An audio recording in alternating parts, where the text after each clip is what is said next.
Hello friends, नमस्कार विद्यार्थी मित्रांनो. आपण कॉन्स्टिट्युएंट्स ऑफ फूड म्हणजे अन्न घटक किंवा अन्नातील घटक हा लेसन पाहत आहोत.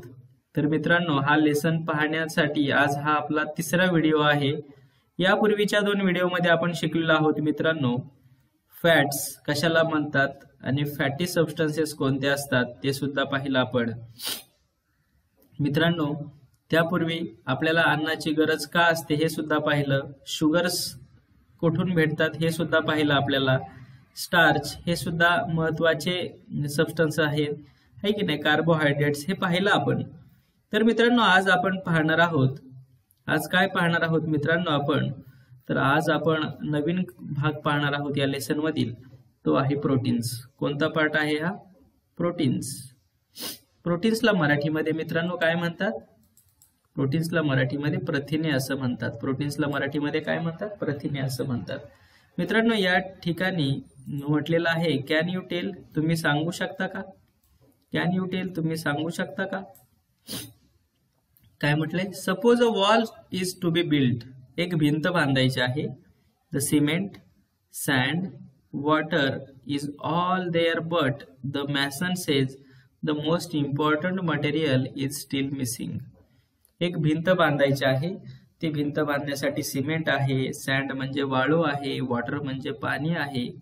बट मॅसन, मॅसन म्हणजे गवंडी, बांधकाम करणारा गवंडी. तो गवंडी काय म्हणतोय?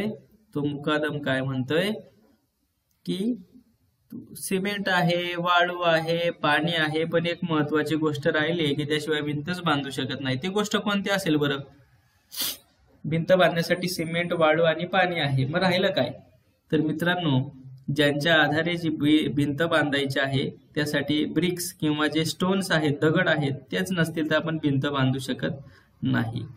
जसं भिंत बांधण्यासाठी ब्रिक्स आणि स्टोन्स, विटा आणि दगड हे महत्वाचं काम करतात, त्याचप्रमाणे proteins are the building blocks of our body.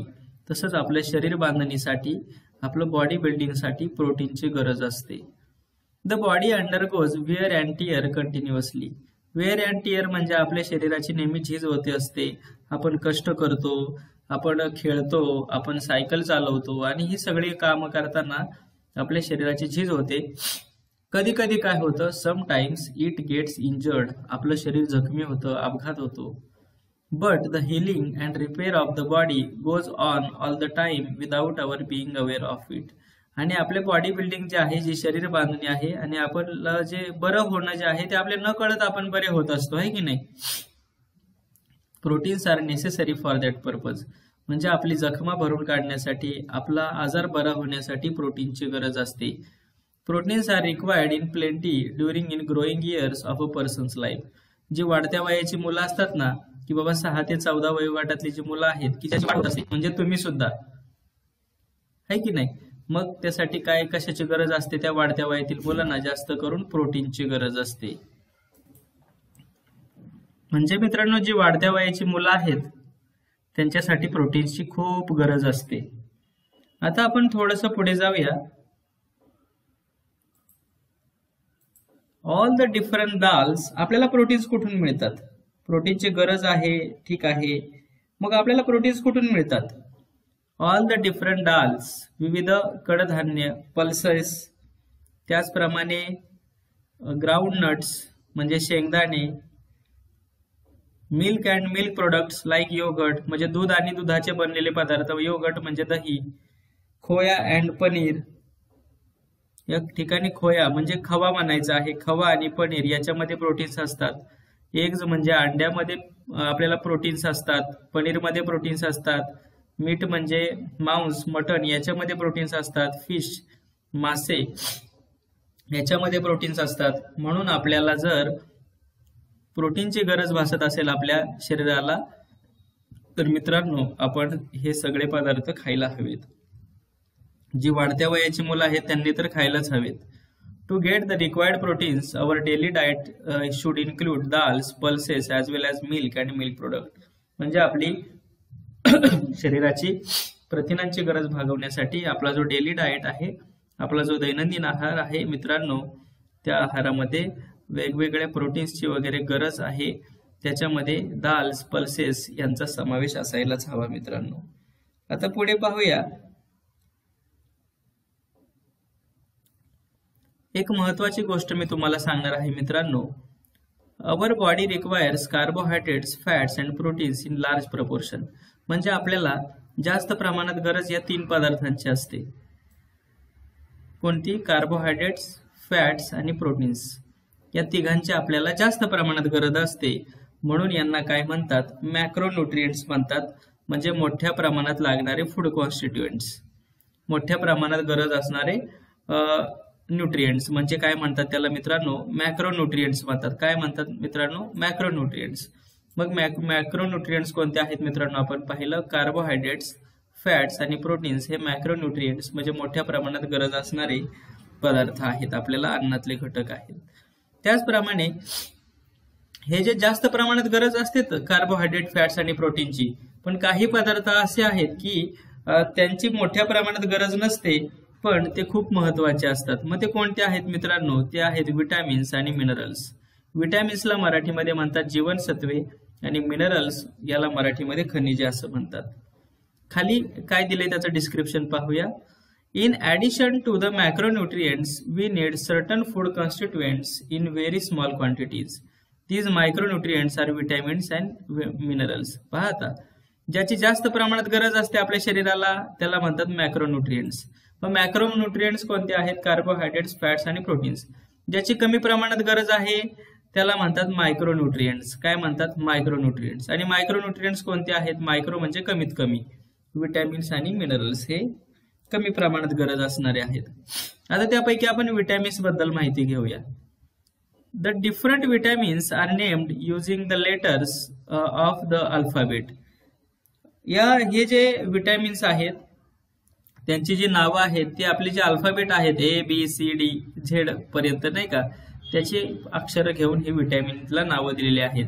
मग विटॅमिनचे प्रकार कोणते आहेत? पहा, vitamin A, vitamin B, vitamin C, vitamin D, vitamin E and vitamin K are the most important vitamins. हे महत्वाचे विटॅमिन्स आहेत. Although we need vitamins in very small quantities. म्हणजे आपल्याला विटॅमिन जे आहेत ना ते खूप कमी प्रमाणात गरज असते आपल्या शरीराला. A lack or deficiency of any vitamin results in serious disorders.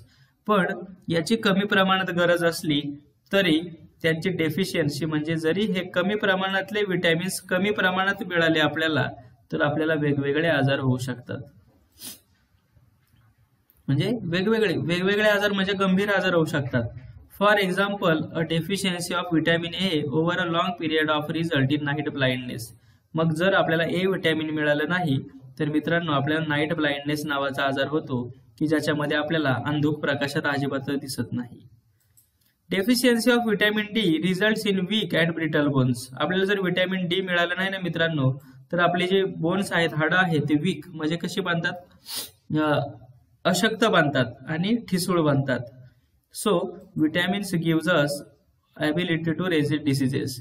आणि ही जी विटॅमिन्स आहेत ना त्याच्यामुळेच आपली रोग प्रतिकार शक्ती वाढत असते. म्हणजे जर आपल्याला विटॅमिन्स असतील आपल्या आहारामध्ये तर आपल्याला सहसा कोणताही आजार होत नाही. त्यानंतर दुसरा मायक्रोन्यूट्रिएंट आहे मित्रांनो, ते आपण पाहिलं कोणतं आहे ते पाहूया आता. मायक्रोन्यूट्रिएंट ते आहेत मिनरल्स. कोणते आहेत? मिनरल्स. मग आता मिनरल्स कोणकोणते गरजेचे आहेत आपल्याला? Iron, calcium, sodium, potassium are examples of minerals that are essential for the body. म्हणजे आपल्या शरीराला आवश्यक असणारी कोणकोणती आहेत महत्वाची मिनरल्स? आयर्न आहे, कॅल्शियम आहे, सोडियम आहे, पोटॅशियम आहे. They are needed in very small quantities, but they have an important part to play in all necessary functions of our body. ह्या मिनरलची सुद्धा आपल्याला जास्त प्रमाणात गरज नसते, पण थोड्या प्रमाणात जरी गरज असली तरी आपल्या शरीरामध्ये ते महत्वाचं काम करत असतात.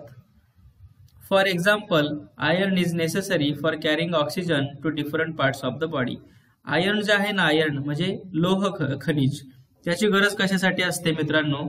आपल्या शरीरामध्ये जो ऑक्सिजन आलेला असतो नाकावाटे तो शरीराच्या वेगवेगळ्या भागांपर्यंत पोहोचवण्याचं काम हे आयर्न करत असतं. आणि जर आपल्याला आयर्न मिळालं नाही, if there is deficiency of are all sources of vitamins and minerals, that is why as far as possible we should eat fruits with their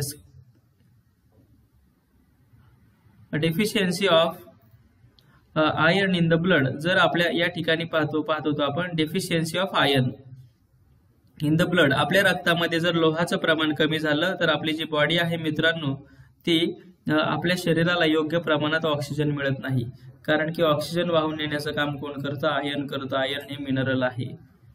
and one feels constantly weak and tired, म्हणजे जर आपल्या शरीरामध्ये iron म्हणजे लोहाची कमी झाली तर थकवा जाणवतो.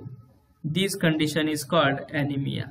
आणि याच परिस्थितीला काय म्हणतात? ॲनिमिया नावाचा रोग किंवा ॲनिमिया नावाचा आजार असं म्हणतात. त्यानंतर आहे मित्रांनो कॅल्शियम. कॅल्शियम काय करतं मित्रांनो? आपली हाडं जी आहेत ना, बोन्स, ती स्ट्रॉंग बनवण्याचं काम करतं. आयर्न काय काम करतं? जो ऑक्सिजन आहे तो शरीराच्या सगळ्या भागांपर्यंत पोहोचवण्याचं काम करतं. कॅल्शियम काय करतं? आपली जी हाडं आहे ती स्ट्रॉंग बनवण्याचं काम करतं. All kinds of fruits, vegetables, green leafy vegetables, sprouted pulses, their skin and the bran of cereals and pulses are all sources of vitamins and minerals. आपल्याला विटॅमिन्स आणि मिनरल्स कशातून मिळतात पहा. तुम्ही जर खात नसाल ना हे विटॅमिन, या गोष्टी जर तुमच्या डाएटमध्ये नसतील तर आजपासून खायला सुरुवात करा. काय खा? विटॅमिन्स आणि मिनरल मिळवण्यासाठी. तर मित्रांनो विटॅमिन्स आणि मिनरल मिळवण्यासाठी काय खाल्लं पाहिजे तुम्हाला? तर विटॅमिन्स आणि मिनरल्स मिळवण्यासाठी तुम्हाला ऑल काइंड्स ऑफ फ्रुट्स, सगळ्या प्रकारची फळं खाल्ली पाहिजेत. व्हेजिटेबल्स म्हणजे भाज्या खाल्ल्या पाहिजेत. ग्रीन लिफी व्हेजिटेबल्स, हिरव्या पालेभाज्या खाल्ल्या पाहिजेत, मेथीसारख्या. स्प्राउटेड पल्सेस, मोड आलेली कडधान्य खाल्ली पाहिजेत. मटकी असेल, वाटाणा असेल, मूग असेल. Their skins and bran of cereals, पहा त्यांच्या साली आणि धान्याचा कोंडा हे सुद्धा खाल्लं पाहिजे, कारण की याच्यामधूनच मित्रांनो आपल्याला काय मिळत असतात? विटॅमिन्स आणि मिनरल्स. म्हणून आपण काही फळं जी आहेत ती त्यांच्या साली सकट खाल्ली पाहिजेत. And we should not sift flour through away the bran. आणि धान्याचा जो कोंडा आहे ना, की तुमच्या आई पीठ चाळत असेल, खाली पीठ पडतं आणि वरती जो चाळणीमध्ये जो आहे तो काय राहत असतो? धान्याचा कोंडा राहत असतो. तर मित्रांनो तो कोंडा सुद्धा टाकून दिला नाही पाहिजे, कारण की त्याच्यातून आपल्याला विटॅमिन्स आणि मिनरल्स मिळत असतात. अशा पद्धतीने मित्रांनो आपण हा पार्ट पाहिला या लेसनचा. नेक्स्ट पार्ट आहे तो नेक्स्ट व्हिडिओमध्ये पहा. थँक्यू.